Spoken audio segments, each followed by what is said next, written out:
Welcome, everyone. I am Carrie Howell. I'm the CEO of American Migraine Foundation, and it's an honor to be here tonight. I really am so thrilled that you've joined us. We know some people will join us live, some people watch this later, and some people may watch this in the moment of struggling, maybe with mental health issues or depression or sadness, or maybe caring for a loved one. So wherever you are on your journey, we just invite you and welcome you and know that this is a place that you're loved and cared for, and people get it. And so I just wanted to I always like to come on and start things and remind you who American Migraine Foundation is. We have one of our great resources is our Move Against Migraine support page on Facebook. I always think that's a great place for all sorts of questions, but also it's a good place to find like-minded people who may be struggling with depression or anxiety or other mental health issues. So um, let's say you are struggling and you need a place to go and ask questions. That's always a great place to land as well. So it's Move Against Migraine. We'll put that in the chat as well for you to be able to find that. So but welcome. I'm so glad you're here. And I could keep going on because mental health is near and dear to me, but I'll turn it over. So, Dr. Lay, I'm going to jump off and let you take things from here. Thank you in advance to our panelists who are here tonight and for everyone joining us. And for those who are just joining, we're just kind of putting in the chat what brought you here. Really quick, like child age 12 has migraine, or we don't feel like you have to give out your story, but share what you want. So, Dr. Lay, take it away. I'm going to jump off. Thank you, Carrie. And thank you, everyone, for joining us and giving your evening or part of it to us. And we welcome you. Tonight is a really important topic, as Carrie mentioned, and the excitement around it is the importance of bringing it to light and sharing stories, and so that people understand better the burden that people living with migraine experience beyond the migraine attack itself. And many of you may know the burden of mental health is high in people living with migraine. Up to 50% perhaps of people with high frequency chronic migraine experience mental health issues such as depression and anxiety. But a really important topic that is really not talked about that we want to bring to light this evening is suicide. Thinking about suicide, having a suicide plan or successful suicide is really something that we want to share more. We want to talk about more. So we have a wonderful panel with us this evening. I'm just going to briefly tell you a bit about myself, and then we'll have the rest of the panel introduce themselves and we'll take it from there. So I'm Christine Lay. I'm the current chair of the American Migraine Foundation. And in my day job, I am a professor of neurology at the University of Toronto and the director of the headache program. And at U of T, we run a program that I think is so powerful called Creating Calm. And it is specifically for our patients that have comorbid mental health issues. And it's been very successful and helpful in individuals to reduce the burden of their migraine through the mental health lens. So we're happy to have that program. We're excited that we are able to keep it going. I'm going to pass it over next to my colleague, Dr. Betsy Sang. Hi, I'm Betsy Sang. I'm a clinical psychologist and a professor of clinical health psychology at Yeshiva University and neurology at Albert Einstein College of Medicine in the Bronx, outside of New York City, or one of the boroughs of New York City. I specialize in behavioral treatment of migraine and other headache disorders, and I have conducted research evaluating suicide rates in a variety of headache disorders, including post-traumatic headache as well as migraine, especially among veterans. Thank you. Okay, Joanna. Hello, everyone. I'm glad to be here tonight and have the opportunity to join in this webinar. My name is Joanna Curran, and I'm with the nonprofit For the Love of Ryan. We're dedicated to raising awareness and providing support to the migraine community and those facing mental health challenges. It's an honor to be here for this important conversation, and I'm looking forward to connecting with you tonight. Great, thank you. And Elizabeth. Thank you. Yes, thank you to the American Migraine Foundation for having us tonight. I'm honored to be here with you. I am the executive director of the Danielle Byron Henry Migraine Foundation. It was established in honor and memory of my sister Danielle, who had chronic migraine since the age of 11 and ultimately died by suicide at the age of 17. I have been a dedicated migraine advocate now for nearly a decade with the foundation, leading our leading the expansion of our Migraine at School initiative, and offering free wellness programs to support individuals living with migraine. Fine, thank you. Okay, so well, maybe just start at the beginning, and maybe I'll have you, Joanna, tell us a little bit about how migraine impacted your family. Okay.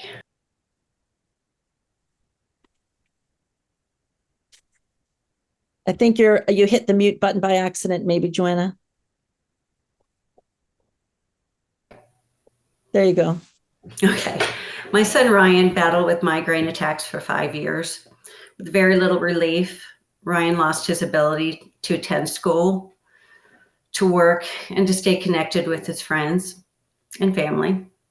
With his migraine came depression, which mirrored symptoms of migraine, taking to a dark room, sleeping a lot, isolating, withdrawing. As a parent, it was hard to distinguish between his migraine pain and mental pain. And we were so focused on treating his migraine pain because we felt if we could get him some relief from his migraine attacks, it would lift his depression. But in hindsight, we really needed to be treating his mental pain as fiercely as we were treating his migraine pain. In 2018, Ryan died by suicide at the age of 23. That's why I encourage people to talk openly about mental health, whether it's your own or someone you care about. Stay alert to signs of depression, anxiety, and anything that feels off. And if you're concerned, don't hesitate to reach out and help guide them and get them support. I really believe early action can save lives. Thank you. That's really powerful, and we appreciate you sharing that. Before I step over to Elizabeth, I might just engage you, Betsy, for a minute. And I think Joanna made a really critical statement there that many of our patients feel like, well, if my migraine was better, I wouldn't be so sad. I wouldn't be so depressed. But really, it's about treating both, right? Yeah. Mm-hmm. So yes. There's a long literature that shows that people who have migraine are indeed more prone to develop depression. But it actually goes the other way too, that people with depression are actually also more prone to develop migraine disease. Wow. So this is a bidirectional relationship that was well established by Naomi Breslau in the late 90s and early aughts. And it seems like there are just shared underlying pathways for these two diseases. And although we can take that to be bad news, many people with migraine are also suffering from depression symptoms and vice versa. We can also take it to be good news that treating one can help to treat both. So if you or one of your loved ones is struggling with both migraine and depression, you should strongly consider, I often say assertively treat both diseases simultaneously, because each of them, improvement in one will often lead to improvement in both. Yeah, very true.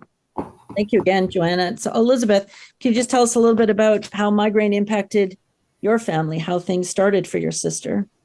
Sure. Danielle's migraine disease and the emotional toll and stigma that she experienced, especially being a child, ultimately led to her death at 17. Her migraine began at the age of 8 when she began experiencing abdominal migraine. She had nausea, abdominal pain, and vomiting. By the time she was 11, her migraine now included head pain, in addition to all of the abdominal symptoms, increased sensitivity to light and sound, and aphasia. At the age of 11, she began taking daily preventatives and acute medications that were available at the time, including triptans. When she was 13, her migraine became chronic and her attacks became much more complex. This is when migraine began significantly affecting her mental health.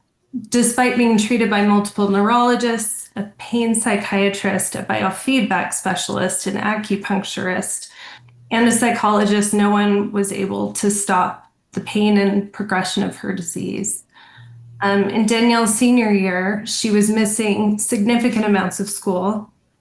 Despite this, she was a varsity athlete. She was an honors student. She had a great group of friends, great family, But despite this, no one could stop the progression of her disease.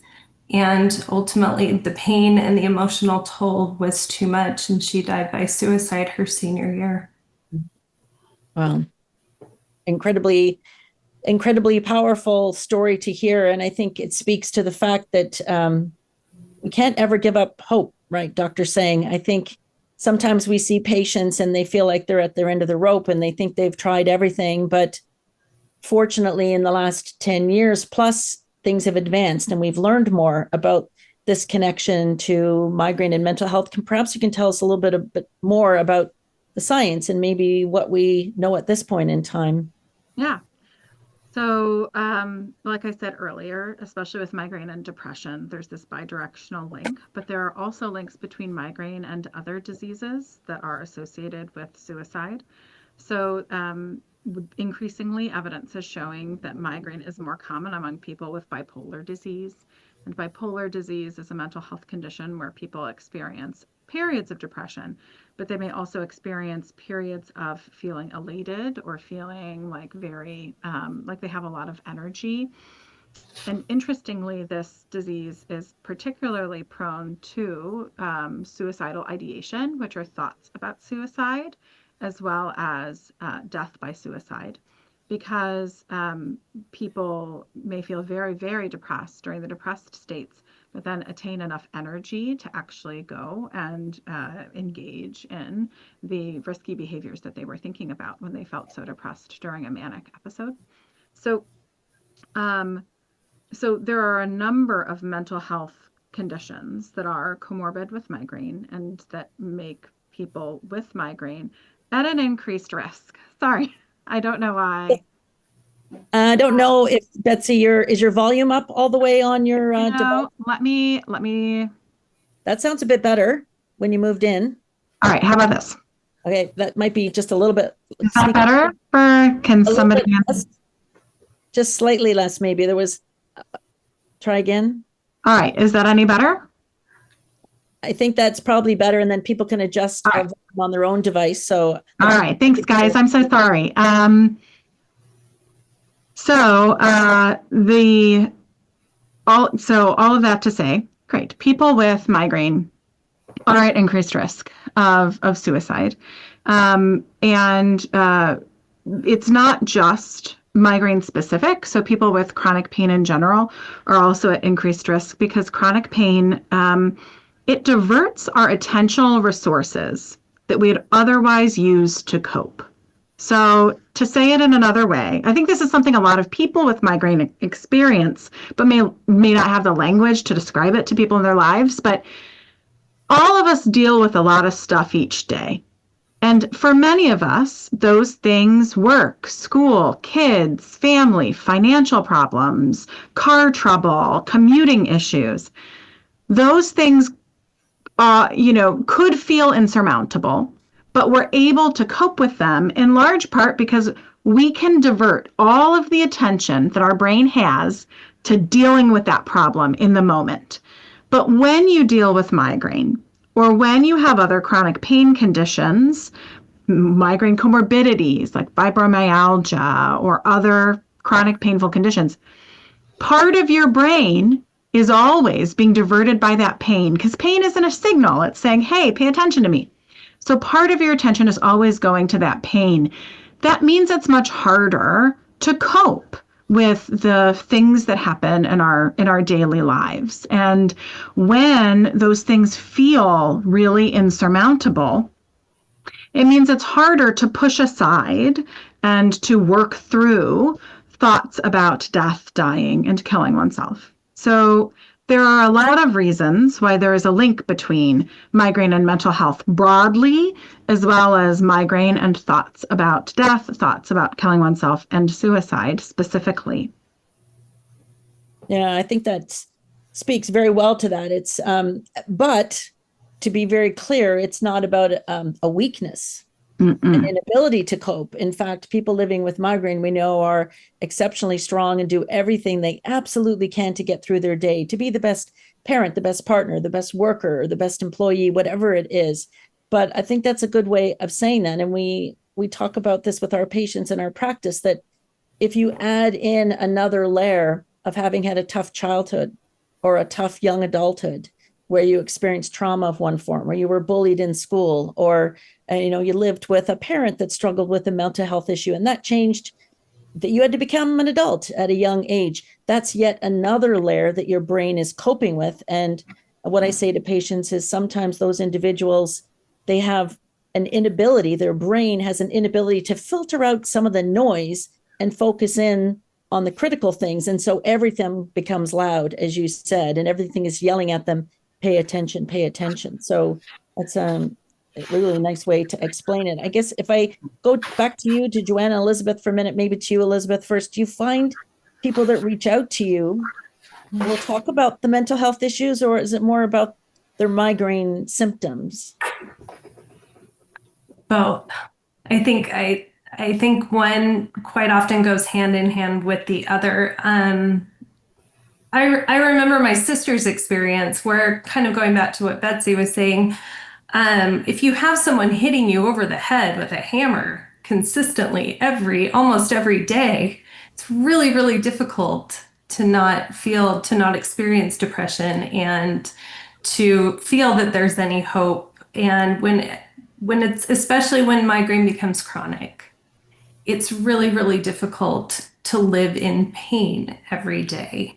And it's absolutely true what you said. People who have migraine are some of the strongest people that you will ever meet, because, and I believe they say this with the For Love of Ryan, Joanna, be kind. Everyone is fighting a battle that you know nothing about. Mm-hmm. Be kind always. Always. Yeah, absolutely. And then through the Love of Ryan, do you find the same kind of people reaching out for help? Joanna, is it's migraine and mental health struggles? Are people aware of the association with the mental health piece? Yeah, I believe so, because we speak a lot on the mental health that goes along with migraine. And people do reach out for both. A lot of people reach out for our resources that are struggling with migraine, that are looking for the mental health part of it and the resources available to them. And others like to share what they're going through with their migraine, and kind of pick my brain on resources available to them locally for their migraines and whatnot. So yeah, I would say both. They really do go hand in hand. And it's great that there's an awareness on that patient side, but Dr. Sang, if we talk about what the physicians are actually recognizing, or what the physicians are actually willing to talk about, it's perhaps a different story for many patients. What do patients tell you their doctor will say to them? Yeah. What colleague, what do they tell you? Yeah. So it is extremely common for us to hear, as psychologists who are working with many neurologists who work with headache patients, that our neurology colleagues and primary care colleagues are afraid to bring up mental health issues. There is a misconception, a myth among many providers, and I often wonder how far this goes, that by talking about suicide, that you will somehow increase the thoughts of suicide or make it more likely to happen. So many people really are afraid to bring up this important mental health concern with their patients because they're afraid that by bringing it up, they will somehow make it happen in their patients or make it worse in their patients. In fact, science shows us that the opposite is true. By treating suicide and suicidal ideation as secrets and as something that we shouldn't talk about, it actually amplifies their negative effect in the lives of our patients who are suffering with suicidal ideation and suicidal thoughts. So by bringing it into the light, by asking patients about it in a non-judgmental and open and honest way, we're actually diffusing the emotional power of those thoughts and helping people to talk about them during a period of time when hopefully they feel supported and safe in their doctor's office and are able to examine the thoughts a little bit more in the light of day outside of the highly emotional and challenging situations that they come up in. The other myth that I think a lot of providers get into is that even after they've gotten over the emotional barrier and they ask about suicidal thoughts, they only ask people who are struggling with depression. And in fact, the truth is that any of us could experience suicidal ideation. It is certainly more common in people who have depression and other mental health concerns, but some of the most important factors for whether or not one attempts or dies by suicide are not really related to mental health at all. It's financial difficulties, acute financial distress, losing a job, changing jobs, moving, and impulsivity, how impulsive you are. So the truth is that as providers in an area where our patients are at increased risk of death by suicide, we should be asking everyone on some, schedule, not terribly frequent, but just checking in and making sure to identify those thoughts when they come up. Because by talking about them and by helping people develop a plan for if those thoughts worsen, we are actually able to save lives.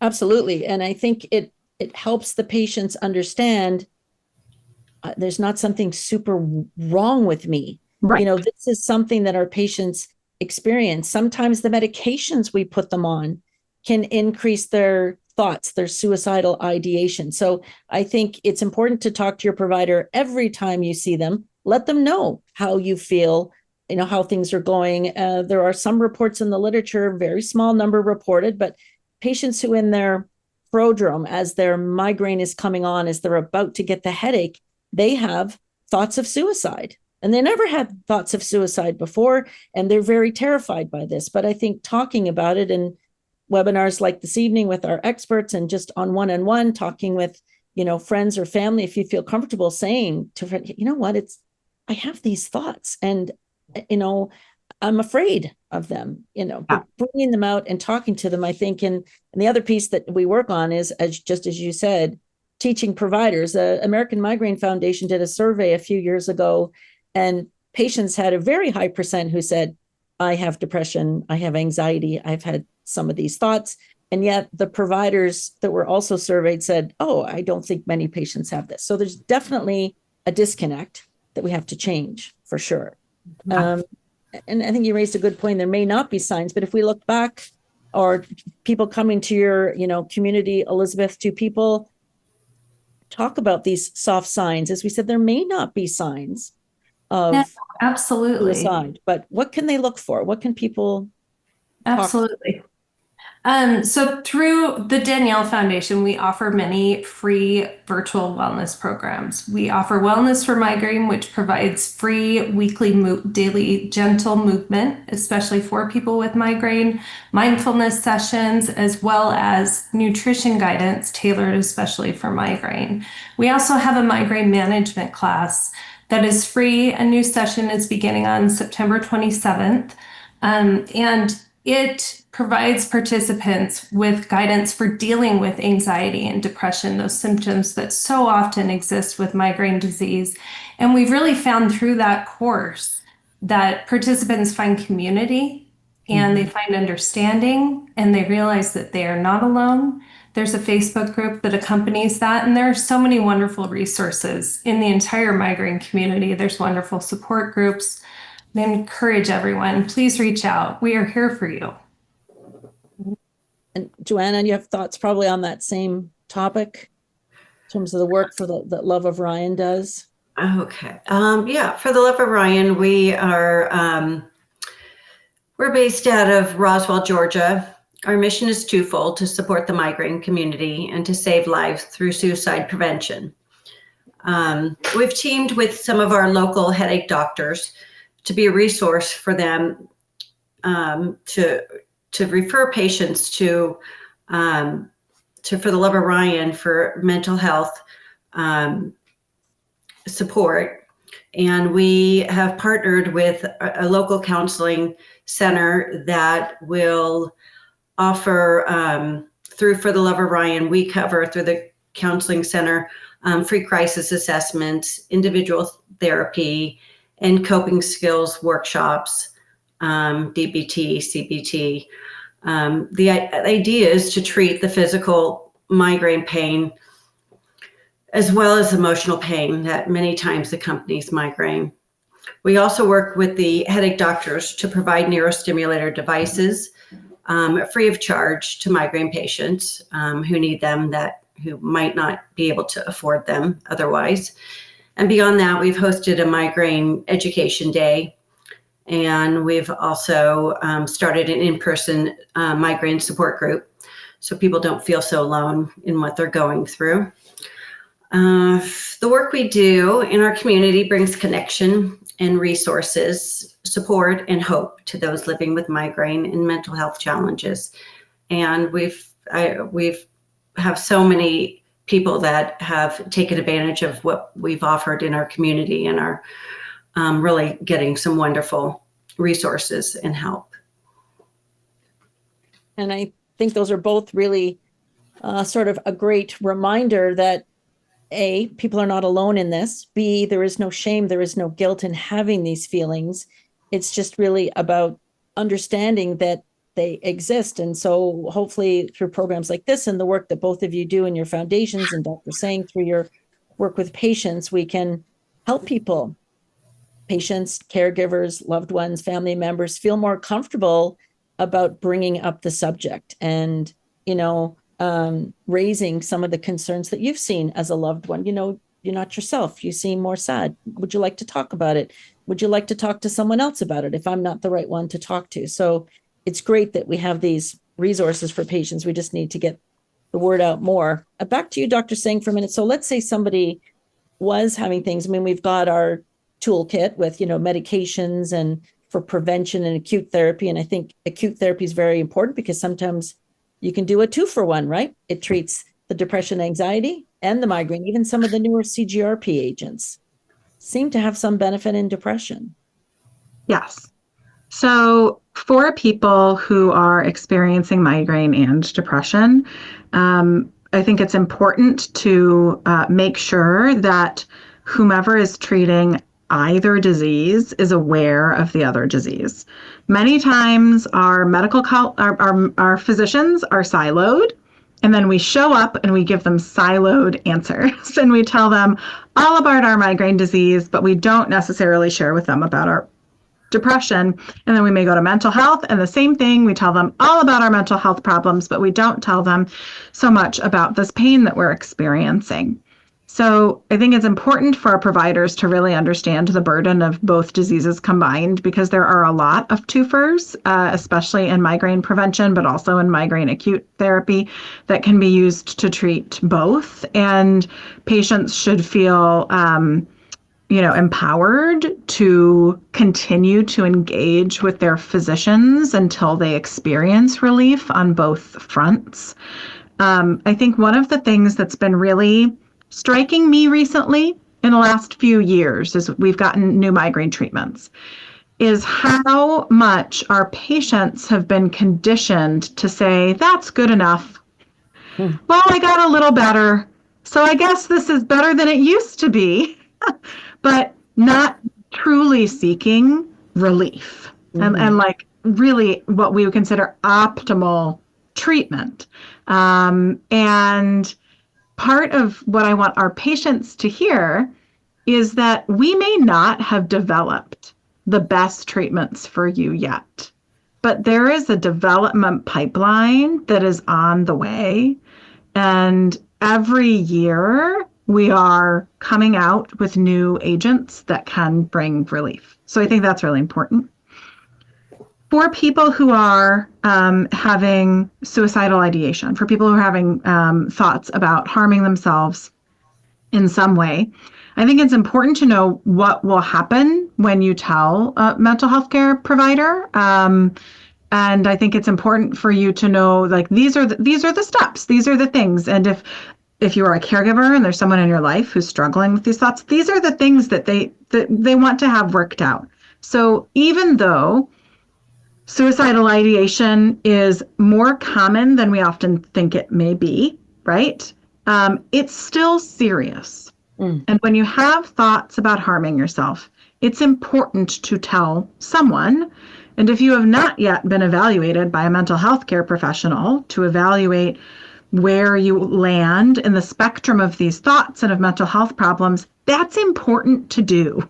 It's important to know what mental health diagnoses may I be dealing with or not, because we have effective treatments for many of these concerns. Mm-hmm. Once you have an effective, once you have a diagnosis, we can work towards effective treatment. Every person who has experienced thoughts about harming themselves should have a safety plan, which basically comprises things you will do if the thoughts worsen or become serious. Because one of the most common misconceptions about suicidal ideation, thoughts about killing oneself, is that they're always there and you'll always feel this way. And it certainly feels like that in the moment. But as most people who've experienced these thoughts have seen, is that they pass. If you're able to sit with those thoughts for any period of time, they pass and you no longer feel that way. That's why the very first thing on the suicide safety plan is always tell someone. Tell someone, because that person can sit with you and can help you cope with how terrible you feel as the thoughts pass. When they don't, we then might have a plan to tell your provider. At the very end of the day, go to the emergency room if necessary, right? So there should be steps, basically, of what you are doing to keep yourself safe for yourself and for your loved ones. If you are a caregiver, it's important for you to know what's on the safety plan so that you can help enact it. There are certain people who may have a plan that involves means that are available at home typically. So part of the suicide safety plan may be removing those means, removing weapons or other potential means from the home during a period of time where someone is particularly at risk. As a caregiver, you may be the one implementing pieces of the safety plan, and you want to know the ins and outs of what the plan is to help try to keep your loved one safe. Yeah, great point for sure about removing the means, and also understanding that the thoughts often pass. If you can sit with them for a moment, they will go through. And I think it's, I still see it now, which is a struggle in practice, but, you meet a patient and you'll talk about putting them on a medication that was developed to treat depression. And sometimes patients will still say, oh, I don't have depression. I don't want one of those medicines. It's a little bit easier now that we have targeted therapy, but most of our insurance providers require you to step through other medications. But I think the more we talk about migraine as a brain disease, the better the understanding is that it's not just an isolated headache, and other parts of the brain are impacted. Other neurotransmitters are impacted. So it's very easy for people living with migraine to also experience periods in their life with anxiety or depression, or, as you said, other issues that could increase the risk of depression worsening, like poor sleep. Yeah. Many patients living with migraine have horrible sleep. And until we get the sleep better, the migraine doesn't improve and their mood starts to tank along the way because of the poor sleep. So it's really about treating the whole person, and for people living with migraine to think about it as a brain disease. It's not simply a headache, right?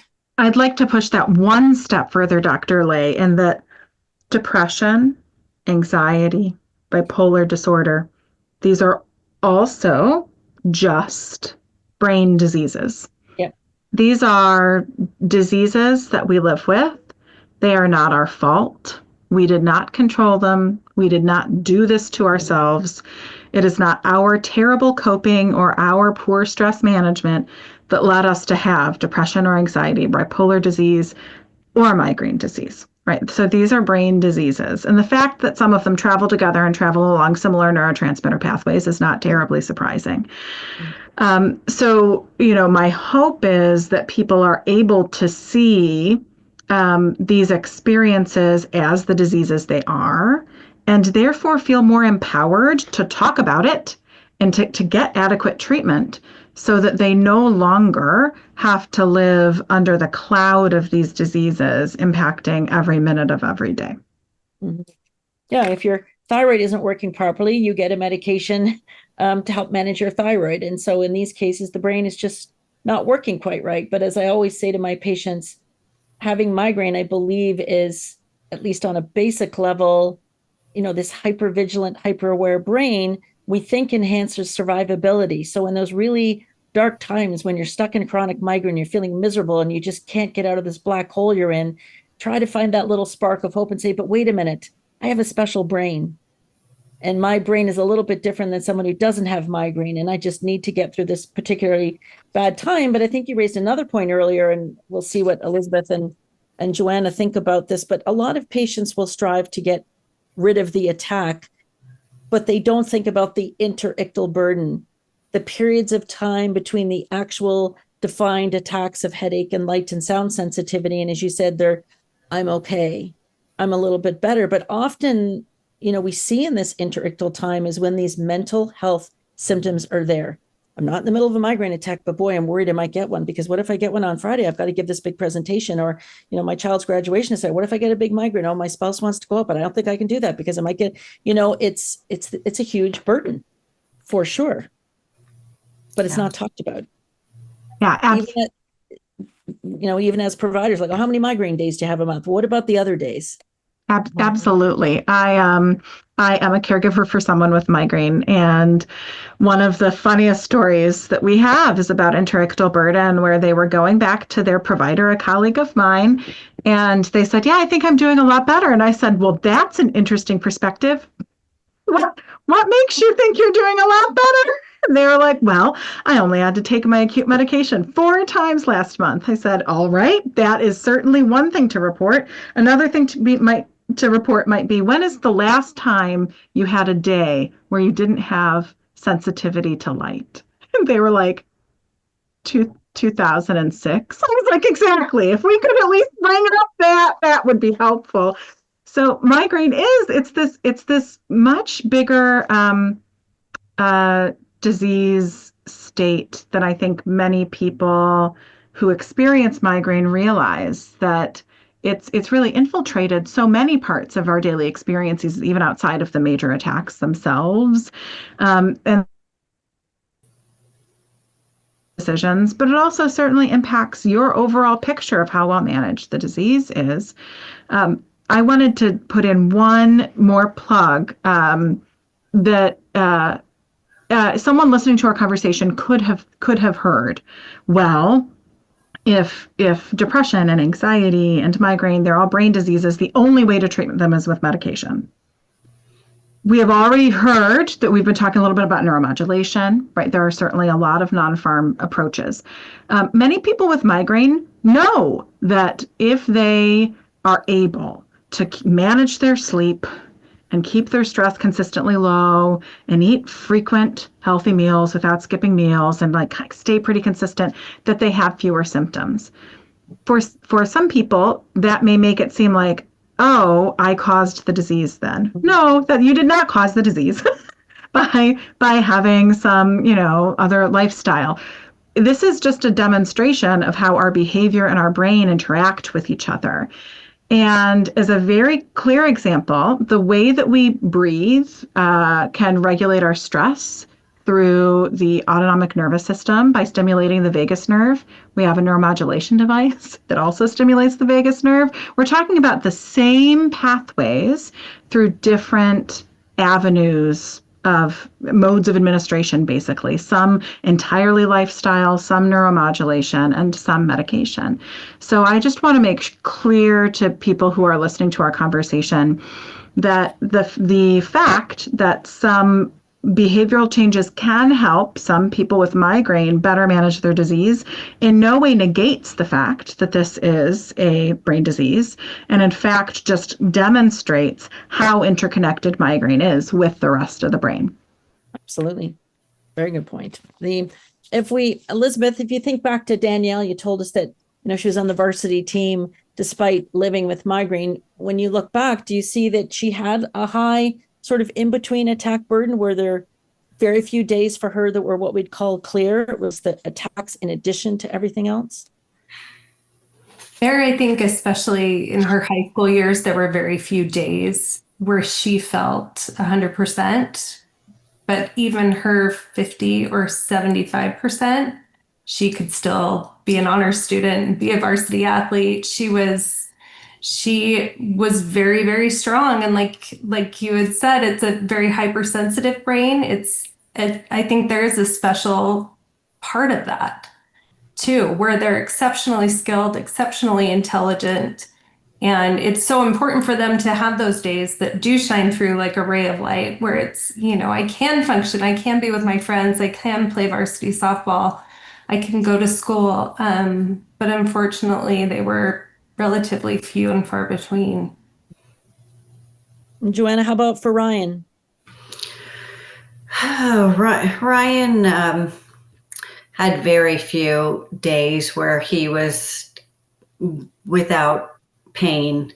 The pain really didn't leave him, but he did power through as much as he could to try to keep his life as normal as possible, which is really a difficult thing to do and put extra stress and anxiety on him, and feelings of guilt when he'd have to cancel, commitments he's made, or he couldn't go into work. And he really would try to keep his life, try to keep, going without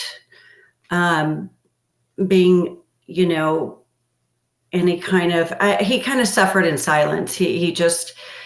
He didn't want to burden us or other people, and he just tried to do what he could do until he just couldn't anymore. And on those days, he'd take to his room. There were some warning signs there that we just thought were migraine. He'd take to his room. He'd isolate from us. He would sleep a lot. And we just attribute it all to migraine, when we really needed to be addressing the mental health aspect of that as well. Right. In hindsight, it's easy to see that, but in the moment, it all looks like migraine. And that's why we have to think, as Dr. Sang said, beyond migraine is just this headache problem. It's all interconnected. And I think someone had a question in the chat. And yeah, there is a failure of the US Canadian healthcare system whereby, perhaps if you go in and say, I'm feeling really depressed about this, is your provider going to switch gears? Oh, you're depressed, that's why you have headache. That's not the right provider for you. Mm-hmm. And we want you to know that there are many different organizations. The 3 organizations we have here this evening, we're here to support you and give you literature and give you methods and ways to talk to your provider about what you're experiencing and provide some scientific backup for it so that you come in as an informed patient. And if you still have a provider who's dismissive, it's very difficult to find another one, but you deserve someone who can listen to you. The appointments are very short. And so, some of us in academic medicine, like Dr. Sang, we do have the luxury of saying, okay, you were booked for 15 minutes, but you need 45 minutes. I'm giving you that today. I'm going to work till 6 or 7 instead. In routine community healthcare, that's not always the case. And so we want you to rely on organizations to help you get support and, find the right pathway, because there are medications, neuromodulators, and as I mentioned, our program Creating Calm, which teaches grounding techniques, mindfulness, meditation, emotional regulation, all those non-drug pieces that make a difference. So Dr. Sang, maybe you can comment on some of those, tools that you teach your patients or to help them. Yeah. I also just really want to affirm the person who said, I've tried talking to my doctors and it feels like they shut me down, because it has to be one of the most common things that I hear from people who eventually make it to me, is that they've been trying to tell their story for years and years, and it feels like their providers just aren't listening to them.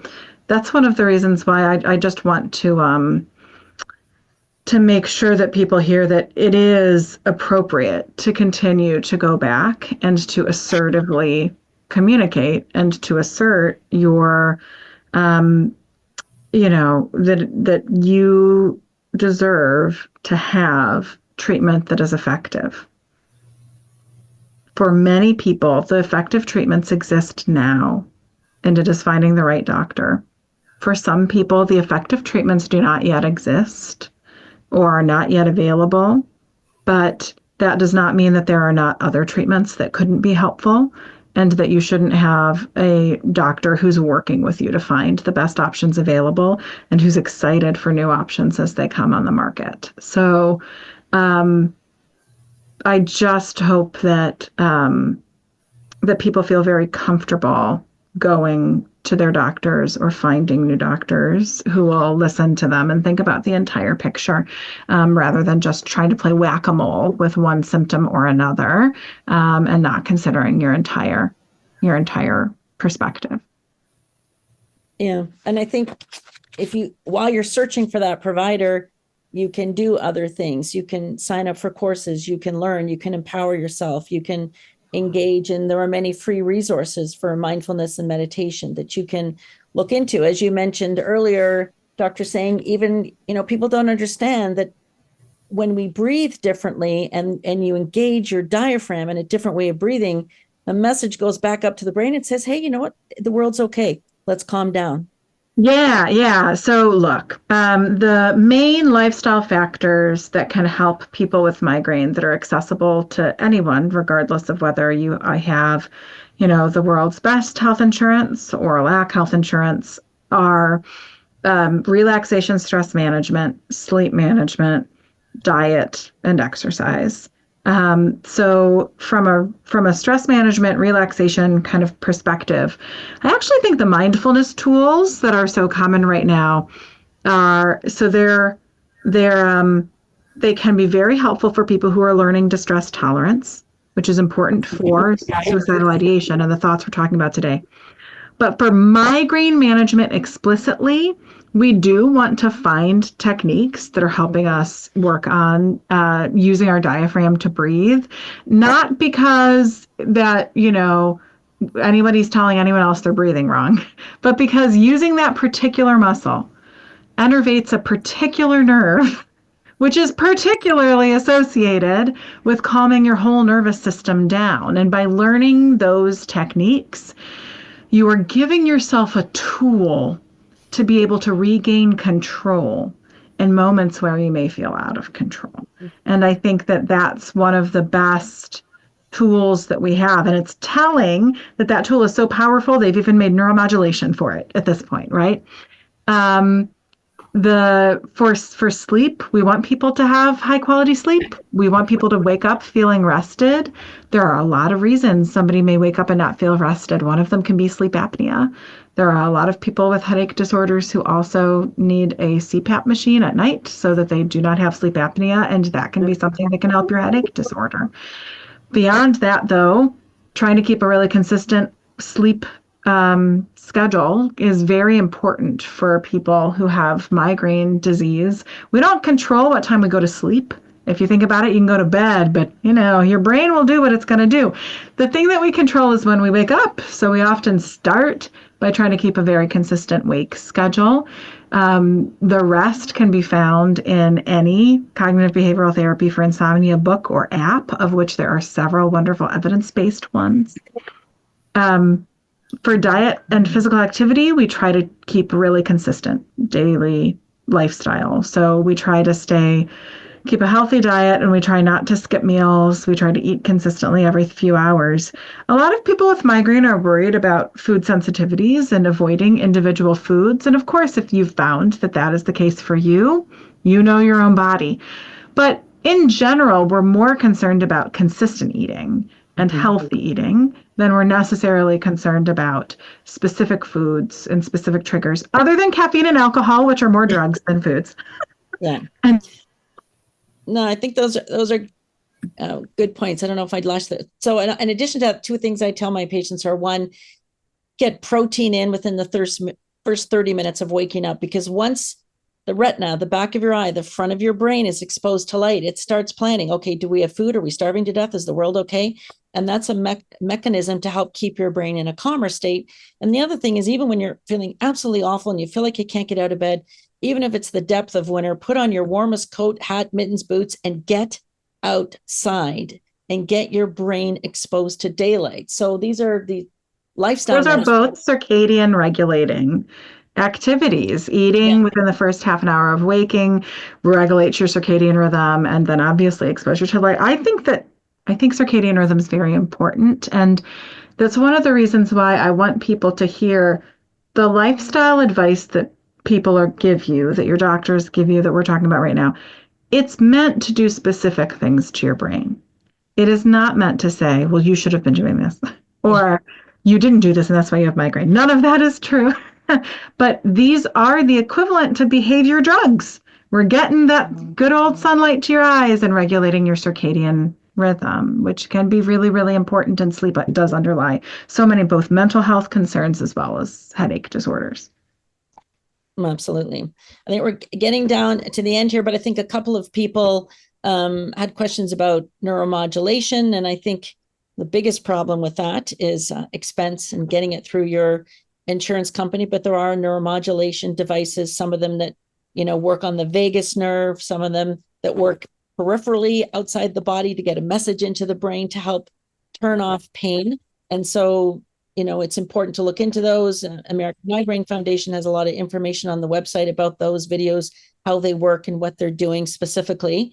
But if you can't get those, you can't get a prescription for one because your provider doesn't understand you, or you can't afford one and your insurance won't cover it, as Dr. Sang said, you can use lifestyle tricks and other breathing techniques to neuromodulate, to modulate and keep your brain in check. I might see that we're getting the end, and I also want to check for more questions. But Elizabeth and Joanna, if you think about maybe one or two things you want people to know that are out there living with migraine, or as many people in the chat have said, they just feel like there's no way out. What would you like them to know about? Maybe Elizabeth, we'll start with you first. Yes, I would want you to know that there is hope and that you are not alone. And this is a brain disease that is not your fault. And there are so many organizations doing wonderful work out there here to support you. Find your community within your organization, find your support group. You are not alone. And I know in our foundation, it's really important for us to stay in touch with all of you. And it's important to do events like this. I thank the American Migraine Foundation for having us tonight. Joanna? I'd like to also just add, and we have touched on this quite a bit, that I think it's really important that our headache doctors just become more aware of this connection between mental health and migraine. There is just this link there, and they really do need to start talking to their patients about it. And asking questions about their mental health. And if they don't, feel free to talk to your doctor about it, bring it up to them. It's really important that you're able to get your emotions out there and what you're struggling with and what you're going through, so that you can be referred on to the appropriate support and resources to get you the help you need for the emotional side and mental side of migraine. And the community piece, I think, is so important to know that, when many of my patients that have gone through our Creating Calm program, one of the first things they say is, gosh, I'm not alone. I was having these thoughts. I was feeling this way. I had this experience growing up. I experienced this trauma, and I thought I was the only one that went through that. So there's a lot to be said about community and support on a community level that really helps. And Dr. Sang, I don't know if you have there was a question about, are there apps or places people can go and learn about breathing techniques or mindfulness? I think there's a ton of apps out there, and most of them are pretty good. I usually say whatever one you can do for 5 minutes a day is probably the right one, even if you feel like, oh, this was amazing, but it takes half an hour and I don't have half an hour. I don't know, Betsy, if you have any particular thoughts on, some apps or resources. Yeah. So for people who are interested in learning more about migraine management, the truth is, from a lifestyle perspective, I do think that sleep is the most important thing.